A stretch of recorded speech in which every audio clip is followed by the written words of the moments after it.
Good morning friends. आज हम previous year से क्वेश्चन कुछ दिल्ली सल्तनत के मध्यकालीन भारत से कुछ और क्वेश्चन सॉल्व करेंगे। थोड़े हमने पहले वाले वीडियो में किया था, थोड़े इसमें देखते हैं। ठीक है, तो चलिए देखते हैं हम लोग क्वेश्चंस। दक्षिण भारत के इतिहास में उससे संगत एक विशेषता यह मिलती है कि बड़े साम्राज्यों की अपेक्षा छोटे क्षेत्रीय राज्य विकसित हुए। इनका कारण था, क्या कारण था? आप लोग आंसर छुपा दीजिएगा, आंसर दिया हुआ है। तो इसका कारण था कि लोहा जैसे खनिजों का अभाव था, सामाजिक संरचना में अनेकानेक विभाजन, विशाल उपजाऊ भूमि क्षेत्रों का अभाव था, जल शक्ति का अभाव था। ठीक है, तो इसका आंसर दिया हुआ है। तो दक्षिण भारत में इतिहास में उससे संगत एक विशेषता यह मिलती है कि साम्राज्यों की अपेक्षा छोटे क्षेत्रीय राज्य विकसित हुए। तो इनके ये कारण था क्षेत्रीय राज्यों के विकसित होने का कि विशाल उपजाऊ भूमि क्षेत्रों का अभाव था। ठीक, उसके बाद राजा को अपनी प्रजा से मुक्ति मिली और प्रजा को अपनी राजा से। किसके निधन पर बदायूंनी ने इस प्रकार की टिप्पणी की थी? तो आप सबको पता होगा कि मोहम्मद बिन तुगलक की बात कही गई थी। ठीक, मोहम्मद बिन तुगलक जब की मृत्यु हो गई थी तब बदायूंनी ने कहा था कि राजा को अपनी प्रजा से मुक्ति मिली और प्रजा को अपनी राजा से।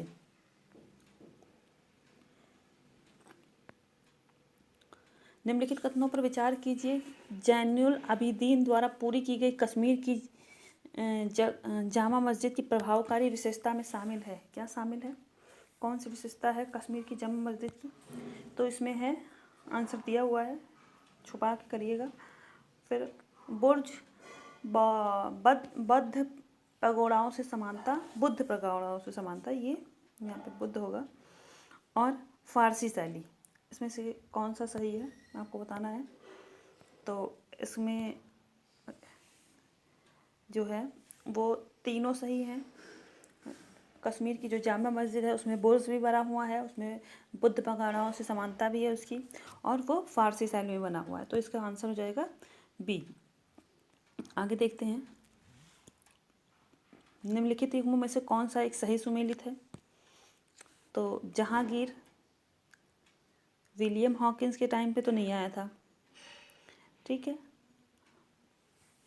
अच्छा सॉरी, नहीं सम्मिलित है। तो जहांगीर विलियम हॉकिंस के समय पे ही था। विलियम हॉकिंस जो था जहांगीर के शासनकाल में से मिलने गया था इनके दरबार में। और शाहजहां, टैवर्नियर, औरंगजेब मनोची और अकबर जो है सर थॉमस रॉ। तो अकबर जो है, अकबर के शासनकाल में सर थॉमस रॉ नहीं आया था। ठीक, इसलिए आंसर हो जाएगा बी। ठीक है, अब आगे देखते हैं।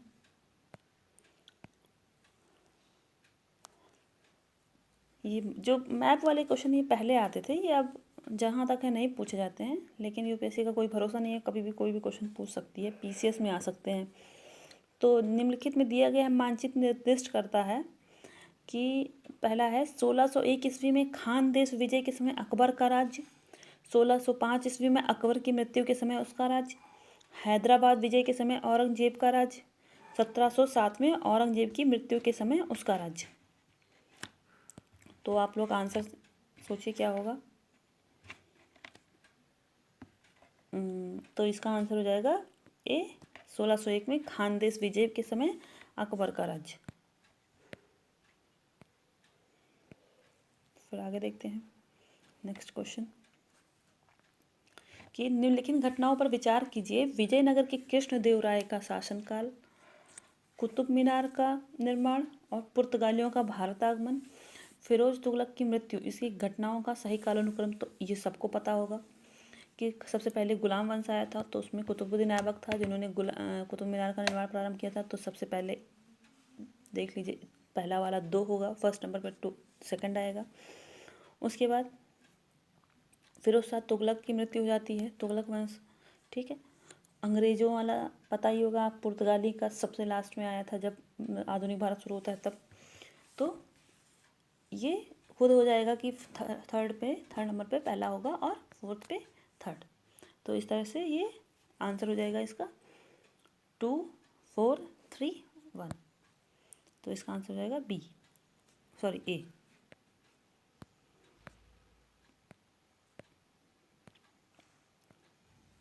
आगे देखते हैं। निम्नलिखित मुस्लिम शासकों में से किस एक को उसकी धर्मनिरपेक्षता, ठीक, सेकुलरिज्म में आस्था के कारण उसकी मुस्लिम प्रजा सदगुरु कहकर पुकारती थी? तो इसमें कौन सा आंसर हो जाएगा, देखते हैं। हुसैन शाह, जैन उल आबिदीन, इब्राहिम आदिल शाह और महमूद द्वितीय। तो इसका क्या आंसर हो जाएगा, इब्राहिम आदिल शाह को उसकी जो प्रजा थी वो उसकी धर्मनिरपेक्षता के कारण जगत गुरु कहकर पुकारती थी मुस्लिम प्रजा। ठीक है,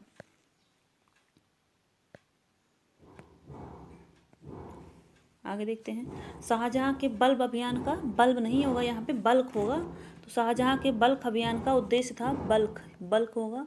बल्क अभियान का क्या उद्देश्य था कि काबुल की सीमा में सटे बल्क और बदख्शां में एक मित्र शासक को लाना, मुगल साम्राज्य का विस्तार उपमहाद्वीप तक करना और मुगलों की मातृभूमि समरकंद और फरकाना को जीतना, मुगल सीमा को वैज्ञानिक पद्धति अमुदारिया पर निर्धारित करना। तो इसका आंसर सोचिए, बताइएगा क्या होगा। इसका आंसर होगा कि काबुल की सीमा से सटे बल्क और बदख्शां में एक मित्र शासक को लाना। तो इसका आंसर हो जाएगा ए। आगे देखते हैं। निम्नलिखित युग्मों में से कौन सा सही रूप में सुमेलित है? तो इसमें वो दीवान ए बंदगानी, याद करिए, तुगलक मोहम्मद फिरोज शाह तुगलक के शासनकाल में था दीवान ए बंदगानी, और दीवान ए मुस्तखराज बलबन के में था, ध्यान करिएगा। दीवान ए कोही अलाउद्दीन खिलजी के समय में था क्या? दीवान ए अर्ज मोहम्मद बिन तुगलक, कौन सा सही मैच करता है? ठीक है, आप लोग सोच के बताइए कमेंट बॉक्स में। तो 38 का ए, दीवान ए बंदगानी, ये तुगलक वंश में था। आगे देखते हैं। मध्यकालीन भारतीय राजाओं के संदर्भ में निम्नलिखित में से कौन सा कथन सही है? ठीक है, तो अलाउद्दीन खिलजी ने पहले एक अलग आर्य विभाग स्थापित किया। बलबन ने अपनी सेना के घोड़ों को दागने की पद्धति शुरू की। मोहम्मद बिन तुगलक के बाद दिल्ली की गद्दी पर उसके चाचा बैठे थे। फिरोज शाह तुगलक ने गुलामों का एक अलग विभाग स्थापित किया था। तो इसका क्या आंसर हो जाएगा, सोच के बताइए। इसका आंसर होगा अलाउद्दीन खिलजी ने पहले एक अलग आर्य विभाग स्थापित किया था। ठीक,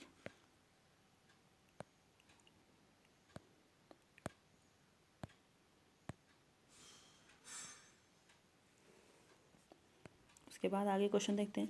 संभाजी के बाद मराठा शासन को निम्नलिखित में से किसने सरल और कारगर बनाया था?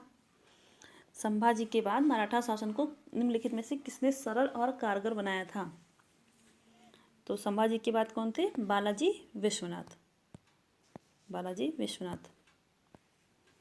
ठीक, निम्नलिखित में से किस भक्ति संत ने अपने संदेश के प्रचार के लिए सबसे पहले हिंदी का प्रयोग किया था?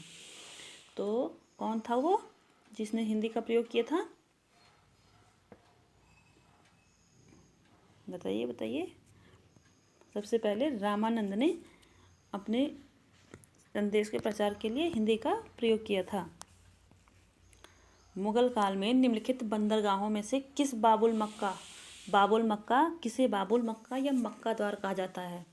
तो बाबुल मक्का या मक्का द्वार किसे कहा जाता है? भरूच को, कैम्बे को, कलिकट को, सूरत को।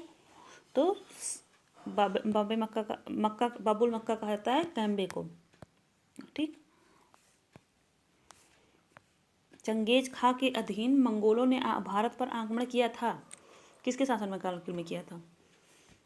बलबन के शासनकाल में, फिरोज शाह तुगलक के शासनकाल में, इल्तुतमिश के शासनकाल में, मोहम्मद बिन तुगलक के शासनकाल में। बताइए किसके शासनकाल में किया था? चंगेज खां के अधीन मंगोलों ने भारत पर आक्रमण किया था, जो है बलबन के शासनकाल में।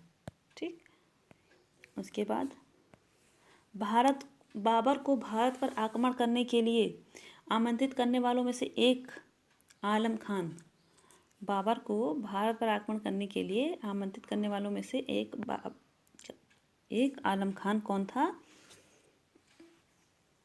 इब्राहिम लोदी का संबंधी था। आलम खान कौन था ये बताना है, ठीक है। इब्राहिम लोदी का संबंधी था, वह दिल्ली के राज सिंहासन का दावेदार था। इब्राहिम लोदी का संबंधी था, उसने उससे निकाल दिया था राज्य से। दिलावर खां के पिता, जिसे इब्राहिम लोदी के हाथों क्रूर व्यवहार मिला, पंजाब प्रांत का एक उच्चाधिकारी था जो अपनी जाति के प्रति इब्राहिम लोदी के व्यवहार से अत्यधिक असंतुष्ट था, ठीक है। तो इसका आंसर हो जाएगा पंजाब प्रांत का एक उच्चाधिकारी था जो अपनी जाति के प्रति इब्राहिम लोदी के व्यवहार से अत्यधिक असंतुष्ट था, ठीक है। अब आगे देखते हैं, धर्मट का युद्ध निम्न में से किनके बीच लड़ा गया? तो इसको बताना है कि मोहम्मद गौरी तथा जयचंद के बीच, बाबर तथा अफगानों के बीच, औरंगजेब तथा दारा सिकोह के बीच, अहमद शाह दुर्रानी तथा मराठाओं के बीच। तो धर्मट का युद्ध किसके बीच लड़ा गया था? औरंगजेब तथा दारा सिकोह के बीच, ठीक। मुगल सम्राट जहांदार शाह के शासन का समय से पूर्व अंत कैसे हुआ? ठीक है, तो इसमें बताना है कि जो मुगल सम्राट जहांदार शाह था उसके शासन का अंत समय से पूर्व कैसे हुआ। तो इसमें एक युद्ध में अपने भतीजे द्वारा पराजित हुए, मदिरा के अत्यधिक सेवन के फलस्वरूप रोग के कारणवश उनकी मृत्यु हुई, सीढ़ी से उतरते समय फिसलने के कारण उनकी मृत्यु हो गई, उनके वजीर ने उन्हें गद्दी से उतार दिया था। बताइए क्या होगा इसमें, जहांदार शाह की मृत्यु कैसे हुई थी? तो इसका आंसर हो जाएगा एक युद्ध में वह अपने भतीजे द्वारा पराजित हो गए थे और मारे गए थे। निम्नलिखित कथनों पर विचार कीजिए। हिंदू देवी देवताओं तथा मुस्लिम संतों की प्रशंसा के रचित गीतों का संग्रह किताब ए नौरिस इब्राहिम आदिल शाह द्वितीय द्वारा लिखा गया था। किताब ए नौरिस इब्राहिम आदिल शाह द्वारा लिखा गया था। ये सत्य है कि भारत में कव्वाली से जाने जाने वाले संगीत शैली के प्रारंभिक रूप पे अमरो थे। जो आरंभक थे कव्वाली के वो अमीर खुसरो थे। दोनों में से कौन सा सही है? तो ये दोनों सही है, ठीक है, ये दोनों सही है। कव्वाली जो है अमीर खुसरो ने प्रारंभ की थी और मुस्लिम संतों की प्रशंसा रचित की तो किताब ए नौरिस इब्राहिम आदिल शाह द्वारा लिखी गई थी, ठीक है। सुल्तान कुतुबुद्दीन ऐबक की मृत्यु कैसे हुई थी? तो सबको पता है कि वो चौगान में क्रीड़ा के दौरान अस्त्र से गिर गए थे और उनकी मृत्यु हो गई थी। सबको पता होता है ये होगा, ठीक। निम्नलिखित कथनों पर विचार कीजिए। नरसिम्हा सुलुभ ने संगम वंश का अंत किया और उसने राज सिंहासन छीनकर सुलुभ वंश का आरंभ किया। वीर नरसिम्हा ने अंतिम सुलु शासक को गद्दी से उतारकर राज सिंहासन छीना। वीर नरसिम्हा के उत्तरवर्ती उनके अनुज कृष्णदेव राय थे। कृष्णदेव राय के उत्तरवर्ती उनके अर्ध भाई अच्युत राय थे। तो इसमें बताइए कौन सा सही है? इसमें जो है 2 मिनट का टाइम बताइए जल्दी से। इसमें जो है सारे क्वेश्चन सही हैं, सारे जो हैं ऑप्शंस वो सही हैं। उसके बाद दिल्ली के तुगलक राजवंश का अंतिम शासक निम्नलिखित में से कौन था? दिल्ली के तुगलक वंश का अंतिम शासक जो था वो कौन था? फिरोज शाह तुगलक था, गयासुद्दीन तुगलक शाह द्वितीय और नासिरुद्दीन महमूद नसरत शाह कौन था? तुगलक राजवंश के अंतिम शासक कौन था? नासिरुद्दीन महमूद तुगलक। अहमद शाह के निजाम शाही वंश का अंत कैसे हुआ? अहमदनगर के निजाम शाही वंश का अंत कैसे हुआ? तो अहमदनगर को मुगल साम्राज्य में मिलाकर हुसैन शाह को आजीवन कारावास दिया गया। मुगल सेना ने दौलताबाद किला ध्वस्त कर दिया और अहमदनगर के निजाम उल मुल्क की हत्या करा दी, ठीक है। फतेह खान ने निजाम उल मुल्क की राजगद्दी छीन ली। 1631 में मुगलों के साथ युद्ध में मलिक अंबर पराजित हुआ और संपूर्ण राज परिवार मुगल सेना द्वारा मार दिया गया, ठीक है। तो इसका आंसर क्या हो जाएगा? इसका आंसर हो जाएगा अहमदनगर को मुगल साम्राज्य में मिलाकर हुसैन शाह को आजीवन कारावास दे दिया गया था, ठीक है। उसके बाद देखते हैं आगे 52 क्वेश्चन। सिख गुरुओं से संबंधित निम्नलिखित कथनों पर विचार कीजिए।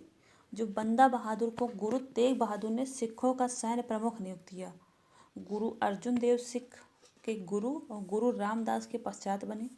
गुरु अर्जुन देव ने सिखों को उनकी अपनी लिपि गुरुमुखी दी। और उपरोक्त में से कौन सा कथन सही है? तो इसमें हो जाएगा बंदा बहादुर को गुरु तेग बहादुर ने सिखों का सैन्य प्रमुख नियुक्त किया था ये, और गुरु अर्जुन देव सिखों के गुरु रामदास के पश्चात बने थे। तो इसमें आंसर हो जाएगा बी, पहला छोड़ के दूसरा और तीसरा। गुरु अर्जुन देव ने सिखों को उनकी लिपि गुरुमुखी दी, दूसरा और तीसरा हो जाएगा। ठीक। कौन से बृहद मंदिर की आरंभिक अभिकल्पना तथा निर्माण सूर्यवर्मन के राजकाल में हुई थी? ये वाला क्वेश्चन बताइए। श्री मरियम्मन मंदिर, अंकोर वाट मंदिर, बाटोकेश्वर मंदिर, कामाख्या मंदिर। तो राजकाल सूर्यवर्मन के राजकाल में हुई थी अंकोर वाट का मंदिर। ठीक। उसके बाद आगे देखते हैं। भक्त तुकाराम कौन से मुगल सम्राट के समकालीन थे? भक्त तुकाराम कौन से मुगल सम्राट के समकालीन थे? तो ये बाबर, अकबर, जहांगीर, औरंगजेब। बताइए कौन सा होगा? तो इसमें आंसर हो जाएगा जहांगीर। ठीक।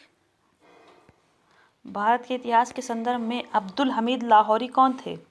तो अब्दुल हमीद लाहौरी जो हैं कौन थे? ये हैं एक शाहजहां के शासनकाल का एक राजकीय इतिहासकार थे अब्दुल हमीद लाहौरी। प्रसिद्ध विजय विठ्ठल मंदिर जिसके 56 तक्षित स्तंभ संगीतमय स्वर निकालते हैं, वह कहाँ अवस्थित है? तो कहाँ अवस्थित है बताइए? जो है यह अवस्थित है श्रीरंगम में। श्रीरंगम। विरूपाक्ष मंदिर कहाँ अवस्थित है? विरूपाक्ष मंदिर बताइए कहाँ अवस्थित है? भद्राचलम, चिदम्बरम, हम्पी, श्रीकालहस्ती। ये हम्पी में अवस्थित है विरूपाक्ष मंदिर। निम्नलिखित में से कौन भक्ति आंदोलन का प्रस्तावक नहीं था? तो भक्ति आंदोलन का प्रस्तावक कौन नहीं था? सबको पता होगा कि त्यागराज नहीं था भक्ति आंदोलन के प्रस्तावक, और बाकी वल्लभाचार्य, तुकाराम और नागार्जुन, इनके बारे में भक्ति आंदोलन में पढ़ा जाता है। ठीक है। मध्यकालीन भारत के आर्थिक इतिहास के संदर्भ में शब्द अर्घट्टा किसे निरूपित करता है? तो जो शब्द अर्घट्टा है ये सबको पता होगा कि भूमि की सिंचाई के लिए प्रयुक्त जल चक्र है, वाटर व्हील है। ठीक है। उसके बाद सदियों से भारत में जीवित रही एक प्रमुख परंपरा द्रुपद के संदर्भ में निम्नलिखित में से कौन से कथन सही हैं? तो द्रुपद की उत्पत्ति तथा विकास मुगल काल में राजपूत राज्यों में हुआ था। द्रुपद प्रमुखता भक्ति और अध्यात्म का संगीत है। द्रुपद आलाप मंत्रों के लिए संस्कृत अक्षरों पर आधारित है। निम्नलिखित कोटों के आधार पर सही उत्तर चुनिए। तो इसमें से आंसर कौन सा हो जाएगा? इसमें आंसर हो जाएगा बी, 1 और 2 और 3 दोनों। ठीक है। इसमें पहला छोड़ के दूसरा और तीसरा सही है। उसके बाद 67वां क्वेश्चन देखते हैं कि मध्ययुगीन भारत के धार्मिक इतिहास के संदर्भ में सूफी संत निम्नलिखित में से किस तरह के आचरण का निर्वाह करते थे? ध्यान साधना और श्वास नियमन पहला, और एकांत में कठोर यौगिक व्यायाम। तीसरा क्या है? श्रोताओं में आध्यात्मिक हर्षोन्माद उत्पन्न करने के लिए पवित्र गीतों का गायन करते थे। तो निम्नलिखित कोटों के आधार पर सही उत्तर चुनिए। तो इसमें आंसर हो जाएगा तीनों। ये तीनों करते थे। जो मध्ययुगीन भारत के जो धार्मिक इतिहास के संदर्भ में सूफी संत हैं वो किस आचरण का निर्वाह करते थे? तो वो ही तीनों आचरणों का निर्वाह करते थे। निम्नलिखित भक्ति संतों पर विचार कीजिए। दादू दयाल, गुरु नानक, त्यागराज। तो इसमें आंसर हो जाएगा केवल 2। ये दादू दयाल हिंदी के भक्ति काल के वो थे संत थे, और त्यागराज जो थे ये भी भक्ति काल के नहीं थे। उस समय पे जो भक्ति काल के थे गुरु नानक थे। तो आंसर हो जाएगा केवल 2। भारत में दार्शनिक विचार के इतिहास के संदर्भ में सांख्य संप्रदाय से संबंधित निम्नलिखित कथनों पर विचार कीजिए। ठीक है। तो इसमें कौन सा? सांख्य पुनर्जन्म या आत्मा के आवागमन के सिद्धांत को स्वीकार नहीं करता है। सांख्य की मान्यता है कि आत्मज्ञान ही मोक्ष की ओर ले जाता है, ना कि कोई बाह्य प्रभाव अथवा कारक। ठीक है, उपरोक्त कथनों में से कौन से कथन सही हैं? तो उपरोक्त कथन में पहला जो है वो गलत है और दूसरा तीसरा सही है। बी क्वेश्चन हो जाएगा सही, क्योंकि सांख्य पुनर्जन्म या आत्मा के आवागमन के सिद्धांत को स्वीकार नहीं करता, ये गलत है, ये स्वीकार करता है। ठीक है, 17वां क्वेश्चन देखते हैं। 1905 में लॉर्ड कर्जन द्वारा लिया गया बंगाल का विभाजन कब तक बना रहा? तो कब तक बना रहा था?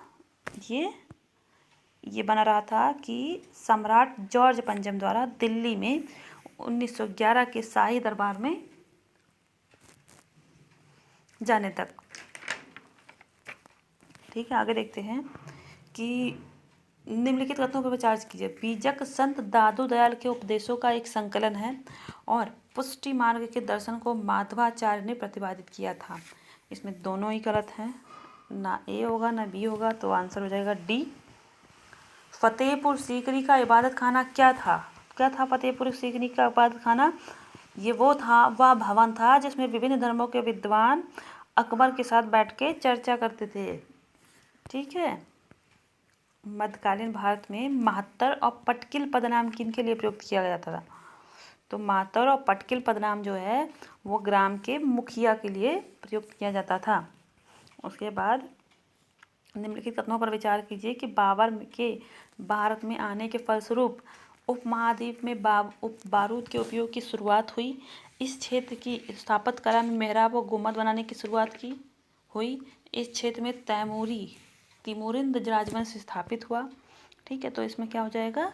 इसका हो जाएगा आंसर बी, पहला जो है और दूसरा जो है छोड़ के तीसरा हो जाएगा आंसर। फिर देखते हैं आगे 75वां क्वेश्चन। इनमें से किसने कृष्णा नदी की सहायक नदी के दक्षिण तट पर एक नए नगर की स्थापना की और उस देवता के प्रतिनिधि के रूप में अपने इस नए राज्य पर शासन करने का स्थायित्व लिया, जिसके बारे में माना जाता है कि कृष्णा नदी से दक्षिण की समस्त भूमि उस देवता की है। तो इसका अमोघ वर्ष प्रथम, बल्लाल द्वितीय, हरिहर प्रथम, प्रताप रुद्र द्वितीय। बताइए आंसर क्या होगा?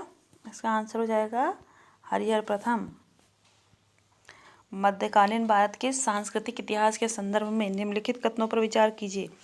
तमिल क्षेत्र से सिद्ध एकेश्वरवादी थे तथा मूर्ति पूजा की निंदा करते थे। कन्नड़ क्षेत्र के लिंगायत पुनर्जन्म के सिद्धांत पर प्रश्न चिन्ह लगाते थे तथा जातीय अधिक्रम को अस्वीकार करते थे।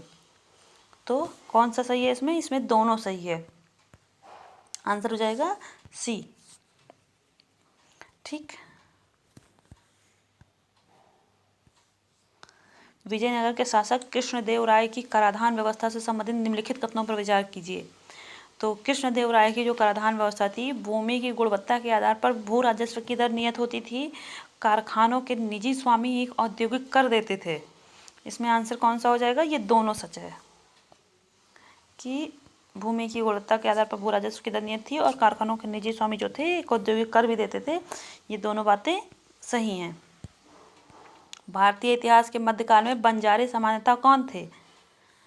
बंजारों के बारे में तो कहीं पढ़ा भी नहीं है मैंने भी कि बंजारे सामान्यतः कौन थे, लेकिन जहाँ तक है कि मुझे लगता है कि जो ये बंजारे थे ये या तो कृषक हो सकते हैं या तो योद्धा हो सकते हैं। तो ये व्यापारी और बुनकर तो बिल्कुल नहीं होंगे, लेकिन बंजारे जो हैं ये कृषक हो सकते हैं शायद। आप लोग देखिएगा और बताइएगा कमेंट बॉक्स में। निम्नलिखित युग्मों पर विचार कीजिए। परंपराएं समुदाय, चलिहा साहिब उत्सव सिंधिया का, नंदा राजजात यात्रा कोंडो का और वारी वरंकारी संथालों का। ऊपर दिए गए में कौन सा सही सुमेलित है?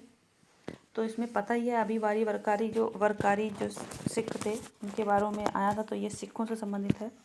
और चालिहा साहिब उत्सव सिंधियों का है, ये बात है, ये सही है। नंदा राज जात यात्रा एक गोंडों की है, ये भी गलत है। तो आंसर हो जाएगा केवल ए। ठीक है, निम्नलिखित में से कौन से सूर्य मंदिरों के लिए विख्यात है? तो कौन सा सूर्य मंदिरों के लिए विख्यात है? अरसवल्ली, अमरकंटक, ओंकारेश्वर। तो इसमें हो जाएगा केवल ए। अरसवल्ली जो है सूर्य मंदिरों के लिए विख्यात है। अमरकंटक गुफा है। ओंकारेश्वर जो है सूर्य मंदिर नहीं है। किताबुल हिंद की रचना किसने की थी?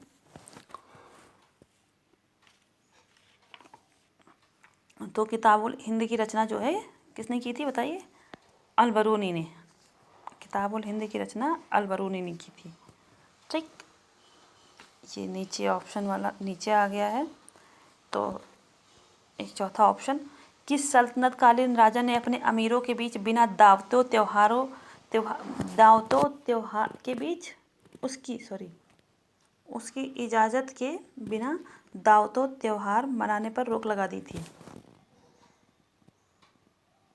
अच्छा, किस सल्तनतकालीन राजा ने अपने अमीरों के बीच राजा की इजाज़त के बिना दावतों त्योहार मनाने पर रोक लगा दी थी? तो किसने लगा दी थी? इसमें फिरोज शाह तुगलक, मोहम्मद बिन तुगलक, अलाउद्दीन खिलजी, बलबन। इसमें फिरोज शाह तुगलक ने। अलाई दरवाज़ा किसके प्रवेश द्वार है?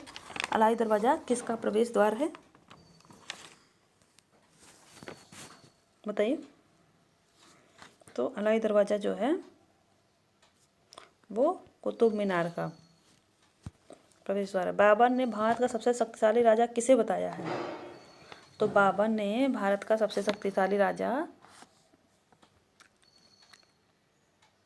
किसे बताया है?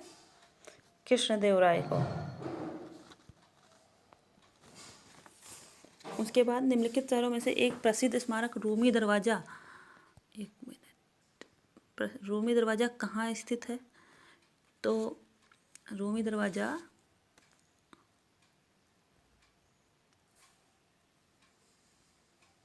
स्थित है, बताइए कहाँ स्थित है रूमी दरवाज़ा? लखनऊ में। ठीक है। और फिरदौस मंजिल किस मुगल राजा को कहा जाता है? फिरदौस मंजिल किस मुगल राजा को कहा जाता है? शाह आलम द्वितीय को। ठीक। और मेहरुन्निसा किस नाम से प्रचलित थी? मेहरुन्निसा नूरजहाँ, मरियम जमिनी, सलीमा। मेहरुन्निसा नूरजहाँ के नाम से प्रचलित थी। शराब गुटका किस रहस्यवादी कवि की हस्तलिपि है? शराब गुटका भगत पीपा, कबीर, सूरदास। तो पता है कबीर सूरदास तो नहीं लिखेंगे, और चौथा भी इनमें से कोई भी नहीं है, ये भी नहीं हो सकता। तो इसमें आंसर होगा भगत पीपा। कबीर किसके शिष्य थे? कबीर किसके शिष्य थे? तो कबीर जो हैं रामानंद के शिष्य थे। उसके बाद अकबरनामा किस भाषा में है?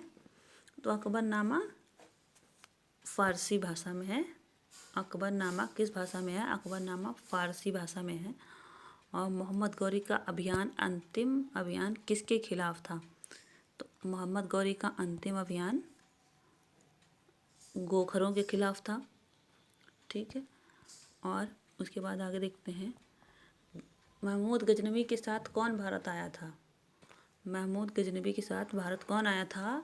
तो महमूद गजनवी के साथ भारत आया था अमीर खुसरो इब्न बतूता अलबरूनी भारत आया था महमूद गजनवी के साथ। उसके बाद औरंगजेब किस वाद्य यंत्र बजाने में निपुण थे? कौन से वाद्य यंत्र औरंगजेब बजा लेते थे बताइए? तो औरंगजेब जो है वीणा बजाते थे। वीणा पहला सही हो जाएगा। और इल्तुतमिश द्वारा 175 ग्राम का जारी किया गया सिक्का किस धातु का था? इल्तुतमिश ने जो 175 ग्राम का सिक्का जारी किया था वो किस धातु का था? तो उस समय न तांबा और लोहे का तो बिल्कुल नहीं था, सोना नहीं था, तो चांदी का। मेलिबिद और बेल्लूर के मंदिर किस वंश के राजाओं ने बनवाए हैं? मेलिबिद और बेल्लूर के मंदिर होयसल वंश के राजाओं ने बनवाए हैं। होयसल, बी आंसर हो जाएगा बी। ठीक है। मेलिबिद और बेल्लूर के मंदिर किस वंश के राजाओं ने, 2 बार रिपीट हो चुका है क्वेश्चन, तो इसमें भी होयसल। निम्नलिखित में सही क्रम क्या है? ठीक, तो इसमें क्या होगा सही क्रम? तुगलक, खिलजी, गुलाम, लोदी और फिर लोदी, खिलजी, गुलाम, तुगलक। तुगलक, खिलजी, लोदी, गुलाम, गुलाम, खिलजी और तुगलक, लोदी। तो इसका आंसर हो जाएगा बी। तो लोदी, खिलजी, गुलाम, तुगलक। ठीक है। 1576 का वर्ष किस युद्ध के लिए प्रसिद्ध है? तो 1576 का जो वर्ष है वो किस लिए प्रसिद्ध है?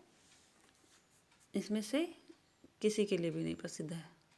हल्दी घाटी का युद्ध, तराइन का युद्ध, पानीपत का द्वितीय युद्ध, इनसे किसी में कोई भी 1576 में नहीं हुआ था। तो इसका आंसर हो जाएगा इनमें से कोई नहीं। पानीपत का तीसरा युद्ध किसके बीच में हुआ था?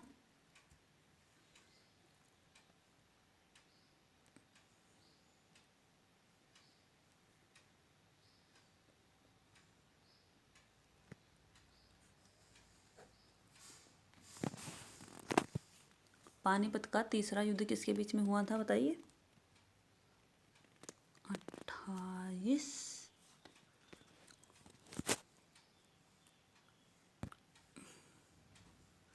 एक मिनट।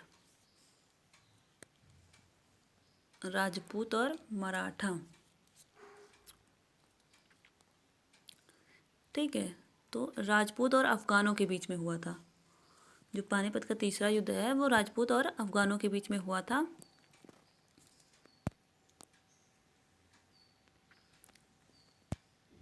ठीक है, आंसर हो जाएगा बी। अब यहीं पे समाप्त करते हैं और कुछ प्रश्न बचे हैं जो कि अगले वीडियो में देखेंगे। तो थैंक यू फ्रेंड्स। पसंद आए तो वीडियो लाइक करिएगा, शेयर करिएगा और सब्सक्राइब करिएगा। Thank you so much.